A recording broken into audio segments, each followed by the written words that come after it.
Welcome back to the Barnacle Inspiration series. We're covering more Hero Factory mocks in the month of February because it's HF Feb where we talk about Hero Factory mocks. So on this show, we like to take mocks from across the community and give you a few little ideas to give you some inspiration when you next want to start building. And the first mock that's hopefully going to inspire you is a super funky, very unique take on Mark Surge, and this is built by Crunk Builds. So other than the electricity on the weapon, I guess like the rough colors and the hero core, basically everything else about this revamp looks nothing like any other version of Mark Surge. And honestly, I kind of love that. Sometimes taking a massive departure from the source material, it can be a nice way to breathe like fresh air into a new mock and allow you to just really experiment. You know, trying new things and stretching the limits of what makes a Hero Factory mock a Hero Factory mock. It's exciting, it's cool, it's different, it's new. So I'm all for very wild and wacky stuff like this. Now there's some great stuff going on here with this head design. It's using the Mind Stone piece from Thanos' Infinity Gauntlet, and it's using them for eyes.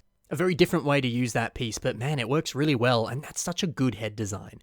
Some other stuff that's great is the unique shape of the neck, as well as the funky other body parts too. They bend in weird directions and make for a very, very distinct look. And I also adore this leg design here that's using the 2.0 headpiece in blue, but the way they've angled it here to create this strangely shaped leg design, but also angling it to take advantage of the different connection points on it. That's clever stuff. See, this is the kind of awesome stuff that you can come up with when you stretch the limits of what Hero Factory is. It's a great design and just overall some lovely work going on here. Now over to a nice little revamp of Natalie Breeze, and this was built by Sludgefest. There's a cool torso design going on here using the Breeze 1.0 foot piece to armor up the sides of the torso, and it also makes for a really nice way to bridge the torso into the shoulder design and then obviously into the limbs as well. So yeah, good stuff. It's also worth noting that this mock has no hero core whatsoever.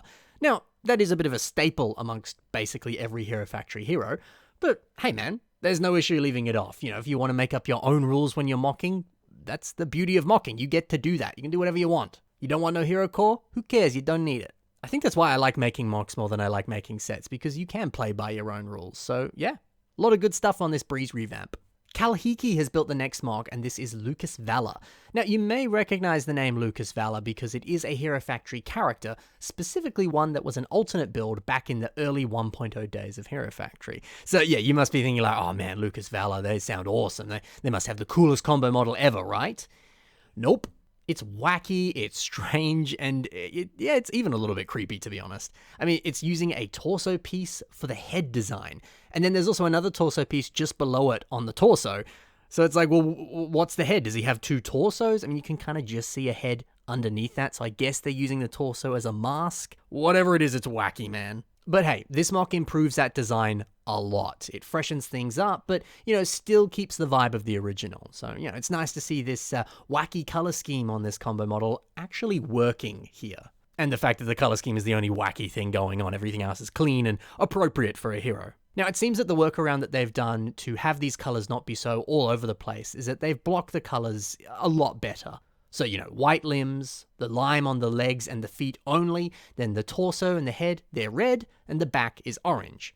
So yeah, it's a bright and in-your-face color scheme, but it's a lot more manageable to your eye because it's blocked out like this, and it's only using those colors in specific locations. Now, I also love how this lime leg armor looks here. It's flipping that Breeze armor to the opposite way, and then including that little lime armor piece that fills in the gap that's left over there. The combination of those two pieces, it makes for a really nice looking armor design. Also, this cool rocket booster apparatus on the back. How cool is that? This revamp of Lucas Valor is just sensational and is a massive, massive improvement on that original combo model. So maybe you can look to some of those combo models for some inspiration. And then you could do exactly what Kalhiki did here. Take the very rough ideas and make it your own and make it look a lot more fitting for a Hero Factory character. Now we go to Stringer, 2010 Revisited by Shipmaster.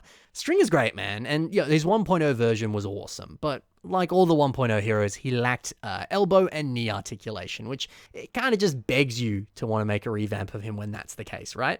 So, thankfully, this version, of course, has articulation in those areas, and it's certainly a lot bigger and buffer as well. Combine that with this nice new shoulder design, which is a lot more beefed up, and the interesting armor that decorates the edges of that hero core. You get a really solid revamp of Stringer. It's keeping notes from the original, but it's adding the personal touches of Shipmaster. Shipmaster nailed it with this build. Elmar the Sharpshooter is our next mock, and this was built by Endertoa.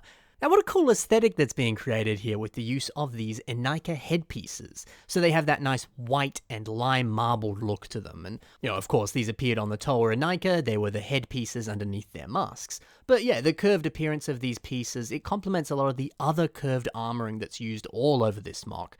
And it even pairs quite nicely with that Liwa Fantoka mask too. So some good cohesion here on this mock. Also, this dual blaster hand design, that's cool.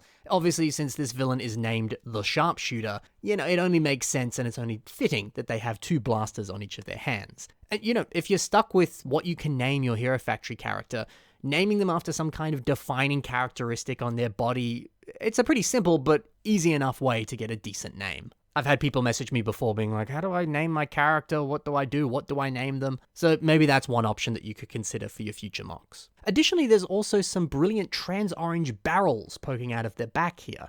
That's a great look. And also trans-orange and lime, that is a winning color combination. Such a distinct and really cool aesthetic going on with this guy. There's certainly a lot to love here for this bulky and very well-built villain. The Stronk Destroyer has built our final mock today, and it's called Duncan Bulk the Behemoth. Now, this might just be the most clean and well-crafted bulk revamp that I've ever seen. I mean, check out the brilliant shaping on the torso design here. Some nice CCBS armor on the bulky shoulders, also using those Toa Enika shoulder armor pieces to neatly frame that hero core. All of these beautiful pieces contribute to this stunning armor design. And to me, it kind of mimics the look of like War Machine from Marvel. I always kind of pictured Bulk as a War Machine type of character. Maybe it's because in his breakout version here, he had very bulky armor, he had big bulky shoulders and a big shoulder cannon and all sorts of cool weaponry all over his body. So, very similar to War Machine. Drawing that parallel was certainly the right move for revamping Bulk. And it's nice too that this also perfectly advances upon his breakout design, just buffing it out a little bit more and rounding it up a little bit.